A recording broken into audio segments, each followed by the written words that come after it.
Hello,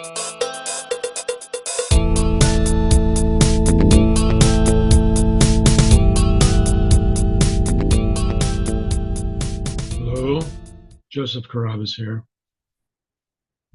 Okay, enough of that. Joseph Carrabba's here. um, before I forget, we are listening to the best jazz, the 1950s. It's quite a collection. I really do recommend it. My dog was saying hello. This is experiment 50. Can you believe that? We actually got this far? I'm shocked. Obviously, I have something that I think is important to say. You can feel free to disagree with me. You have something to say, Joseph, but it's not that important. Or you have nothing to say, Joseph. Today's topic, which is on my mind, is matching narrative voice to character voice. This is something that I do, I hope I do, a lot with intention. It's always good to write with intention. And the reason that I think it's a good thing, and the reason that I use it and I advocate it to others, you folks being others, is because when the text around a character, let's say when you're starting a chapter or something, if the text that is around that character, it's the narration of it, sounds as if it's something that character would say or think or behave, it adds a lot of veracity and validity to whatever has been written. One thing it does is it keeps the reader engaged because, okay, they now are with that new character. Hopefully they like the character.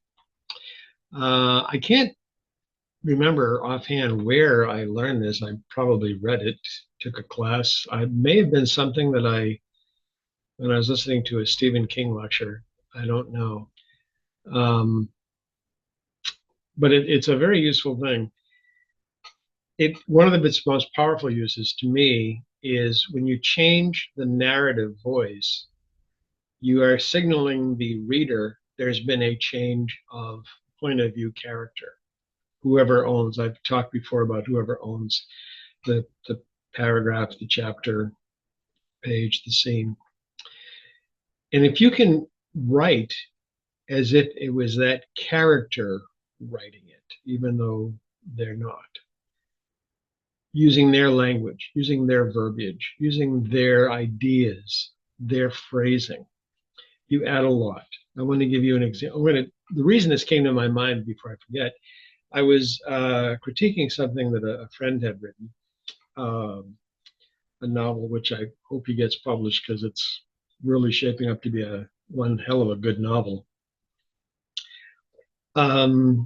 This teen, 15, 16-year-old teenager is seriously hurt, probably broke her neck. So I'm going to read to you. She tried to move into a more comfortable posture. Why wouldn't her arms and legs obey her? Her head could move, she could blink, she could groan, but she couldn't move.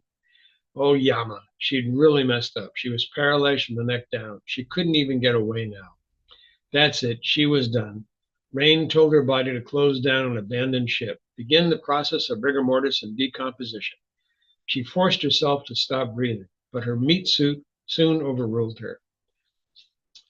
I got to that phrase, but her meat suit soon overruled her, and it literally threw me out of the story because that is not a phrasing that this character has ever used anywhere else in the novel. Her meat suit soon overruled her. That is not the way she talks. That is not the way she thinks. Everything else, she'd really messed up. She was paralyzed from the neck down. She couldn't even get away now. She was done. Rain told her body to close down and abandon ship, rigor mortis and decomposition. That is her. But her meat suit soon overruled her. That was the author just slamming his fist into the page. And I brought it to the gentleman's attention, my friend's attention, and he, yeah, okay. He recognized, excuse me, that's not how the character talked, act, thought, behaved. That's not her. So pull it out. Got to get over this cough sometimes. What I'm going to do now to further emphasize is read to you from Empty Sky. There it is. Empty Sky. Darn good book. You should go out and get copies. I'm going to read to you from 3 different characters. And I'm going to invite you to notice how different the language is. Even though the information that's being passed, the sensory information that's being passed, the way to get the reader engaged in the scene is pretty much the same. The sensory channels are the same. This is Al Carson's. Al Carson's leathery, calloused palms pushed down on the white, threadbare vinyl of the '77 Ford F-150 pickup's bench seat. It crackled as he slid out into the deep, knee-deep Halleck, Minnesota snow. He liked the crackling, the cold. He reached back in for his lunchbox and blew a kiss to the empty seat. His lunchbox whacked the gear shift as he lifted it over the front seat's rifle mount.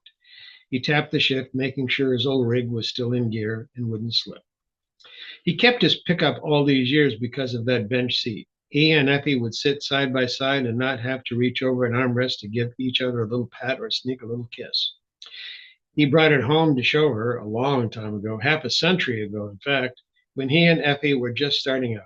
All shiny new, red with white trim, a 5-speed half-ton long bed, and they went for a drive. My God, did they go for a drive? He with one hand on the wheel and one around her, holding her close, only letting go when he had to shift. He could drive forever like that. She even joked about it, calling him her forever man.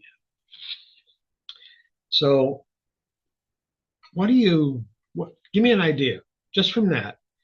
Is this, well, it's obviously not a kid, and obviously not a teenager. He got the truck 50 years ago, so he's kind of an older dude.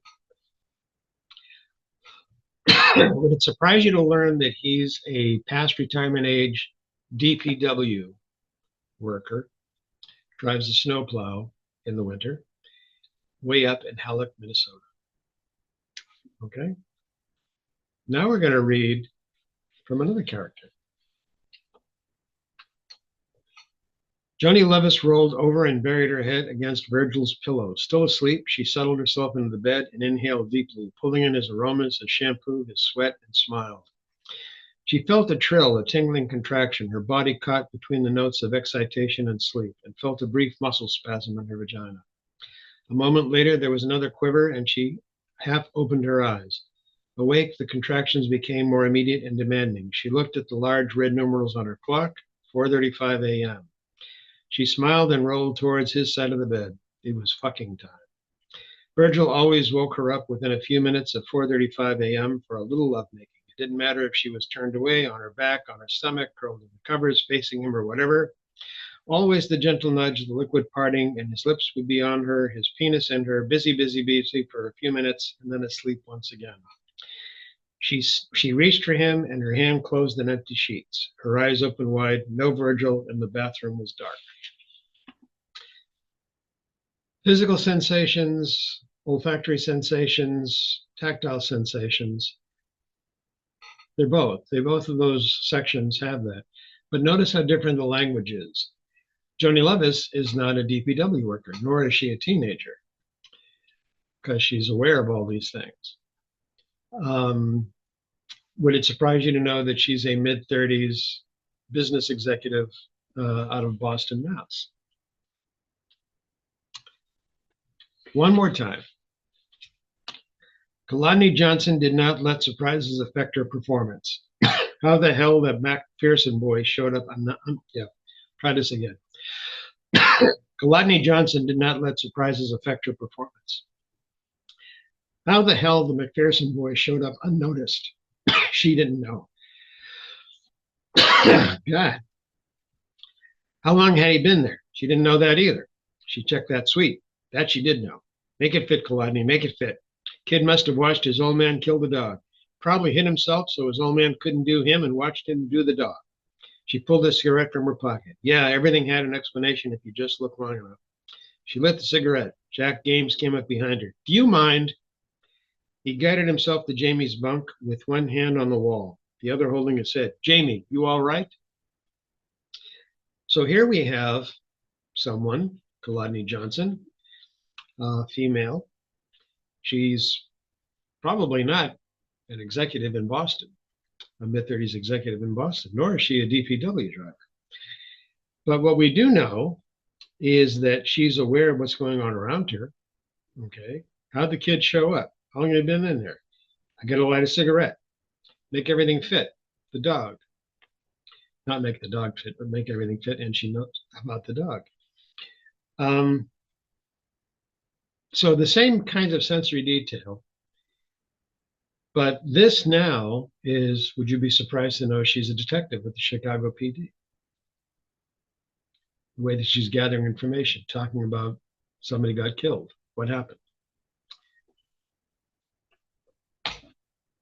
I strongly believe if you match the narrative voice to the character's voice, the reader, number one, very quickly realizes that a new character is on stage, even if you've given the name.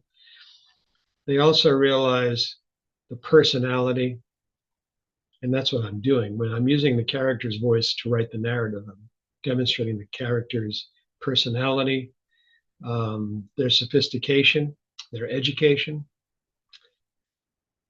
I find it a useful tool. I hope you will as well. And once again, he searches for the stop recording. He's going to stop recording now.